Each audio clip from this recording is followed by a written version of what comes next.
தவறான வழிகாட்டுதலில் விஜய் செயல்பட்டு கொண்டிருக்கிறார். அந்த மனுஷனை நார்மலா விட்டு கூட மன்னிப்பு கேட்டிருப்பாரு. நார்மலா விட்டு இருந்தாலே வந்து கரூருக்கு வரும்போதே மன்னிப்பு கேட்டிருப்பாரு. ஆனா இந்த மாதிரி தவறான இயக்கம் ஒன்னல, அவர் பஸ் வருது இல்ல, பஸ் வரும்போது இது முன்னாடியே சொல்றாங்க, காவல்துறை சொல்றாங்க, ஏங்க போவாதீங்க, இதுக்கு மேல போனீங்கன்னா அங்க தள்ளுமுள்ளு ஏற்படும், உயிரிழப்பு ஏற்படும், போவாதீங்கன்றாங்க. இருந்தாலும் மீறி போனது யாரு? யார் போனா? அதுதான் ஃபுல் கூட்டத்தை.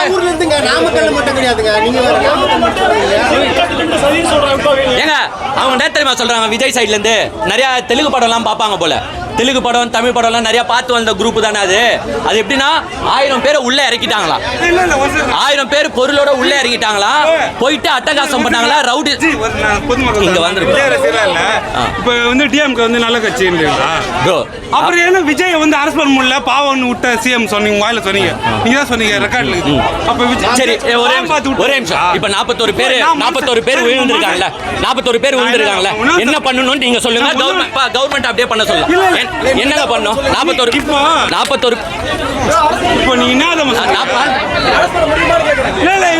இவ்வளவு பெரிய ஆட்கள்லாம் இருக்கும்போது அரெஸ்ட் பண்ண முடியாது. அதான் யோசனை.